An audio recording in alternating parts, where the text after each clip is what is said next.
Hi everybody, Gregory Milne here at Living Myth Magazine, and I am joined by Brandy Lee, one of the finalists for the People's Champ of Comedy Competition 2014.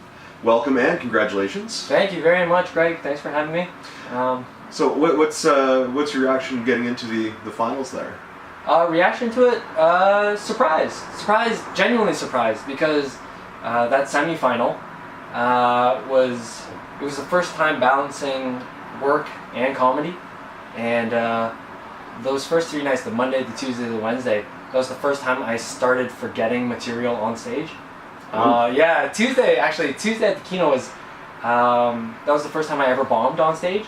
And a lot of people were sort of consoling me after, but honestly, it was the best feeling in the world. I was telling Dallas, one of the other comedians in the finals, like how liberating it felt. Because at that point, like, I didn't have to impress anyone anymore. So it felt kind of great. And then come the semifinal at the Rio, I was probably second last in points. And I chose not to bring anybody out. And I just decided, I'm going to give it, I might not get to do the Rio again. Let's give it 100%, 120%. And ended up not only making it through, but I was first place that night. So very surprised that I made it to the finals at all. So it went well. Excellent. Yeah. So what got you into comedy? Always been a fan. Been a fan of comedy since as far back as maybe like 13 years old. Just it's never really been, I guess, an option, I suppose. Growing up in sort of I wouldn't say a strict family, but a more conservative family, I guess. But more recently, I guess what really got me into it was I lost my job back in February. Yeah, so that was a thing. And then I guess I wanted to piss my fiance off a little bit more, so I told her, you know what, now that I'm not working, let's get into something a little bit more difficult and we'll pay less than what I did. So I went into comedy.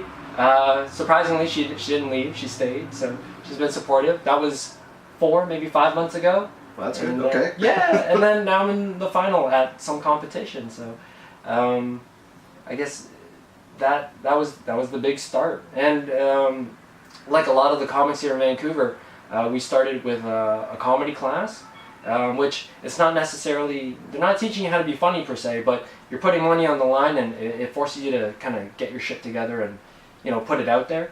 So at the end of the 6 weeks, whether you like it or not, you paid for it. You got to go up on stage, and people have to see you. So it really, I think that was the best way for me to go about it, because it really forced me out there. Otherwise, I would have procrastinated. I would have never gotten around to it. So I'm curious, being so new to the game. Yeah. What kind of advice have you gotten along the way, and encouragement? Advice? As far as advice, I think it came from a lot of, I guess, the more tenured comedians. It's that just keep being you, I guess. Like as far as the individual themselves, I've been told that I'm likable, or relatively likable, and that'll get people to listen to me.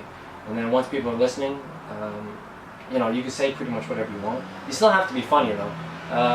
Received a lot of feedback about sort of stage presence. You really own everything. Whether you're stepping on a small stage or a big stage, just treat everything like a big stage, and really, I guess, have your presence own that stage. Yeah. What else? One of the comedians in Vancouver, his name's Ed Hill. I would say one of the hardest working guys. And his advice is always, if you really want to make it, like genuinely, he says his face is always in his phone, sort of sending emails, messaging shows, and trying to get booked. And it's not that he's ignoring the people around him, but every minute that he can, he's trying to get another show on his phone, trying to, I guess, build up his presence within the business. So really build up the business side of it. So that was pretty helpful too. Yeah. So outside of the finals this week, yeah. Where can people find you online and on stage? Right now, I really should promote myself better. On Twitter, at Blame the Brandy. I don't tweet too much, but when there's a show or something, you guys can definitely keep up that way. I'm sure nobody's mentioned their Instagram, so at the Brandy, so might as well. I do have a Facebook page. I'll have a Facebook fan page coming up soon. That way I don't inundate friends and family on my Facebook page. Outside of that, a YouTube channel might be coming. Don't really know what it's going to be called yet, but check Twitter. Yeah. And also, Living Myth magazine is going to have like an interview or something. I've heard that might happen. Yeah, I'm excited for that. Great people. Great people. All right, well, thank you very much. Thanks, Greg. And best of luck on the competition. Thank you so much. See everybody soon. Bye, guys.